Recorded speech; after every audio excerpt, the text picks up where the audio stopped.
Kubor nakaslem jong udongsan hima. Hapdeng ka jing khuslai jing mod halor ka jing kiang hadwar sud kabaki daktwa kila pau hakas ngiu blai kawai ka jingkran no project director ka National Highways Authority of India bat kawai pat ka hukum no deputy commissioner ka Ribhoi district kalapin kolmar jing mod hakala ngiu blai kadbau Anand Singh ubari project director ka NHAI loong batangki kali ki bakit hapo ka shiphoton kila banyat na katay ka jing kiang balator URPED upadhaye IAS Deputy Commissioner ka Ribhoi ulapan bana batang ki kali ki bakit hapo kalay photon kila banyat na katay ka jingking. Mentakas ngi using lalit sanran yu MLA ka umroy uba George B. Lingdo banjurap ya ka jinglong jingman jo ka jingking duar ksud hadian balapaw ka jingtua hakas ngi ublay. Habakran chikilar pathay khubor using loong baya ka jingyat kitrok na ka jingking duar ksud kabalator kala aban sedang biang hadian nyos ngi. Henry ulakran syai bahaga jing shisha tang kitrok ki bakit hapo shiphoton kila banyan. Using uloong baka kam ban maramot shwa shipore ka benta batwa hanang banyada ka jing tua kalayat. Uloong ru bakan shimpor kumba hinyo sngi ban shinada ka kenro haga jaka badan ka jing tua hanang baka jingyat kali kan long biang kumba julong.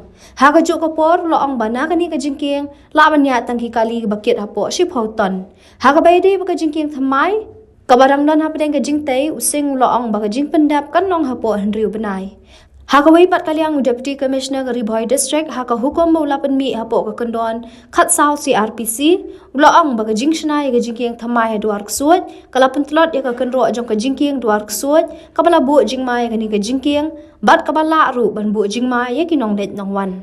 Namar katau DC ulang baladon kam kerki ban penbet ya ka rukom yat ki kali na katay ka jingking. Ulang ba anam sya shu panyat iki kali ki bakit palat lai po metric ton banyat na katay ka jingking balator. Nalor katau lai hukum banam syayat artadi ki kali he hakajuk kapor na katay ka jingking. The heavy vehicle, as per officially, this bridge is for 10-ton capacity of heavy vehicles. So heavy vehicles may be allowed after 7 days, one by one, with the limit as described for this bridge.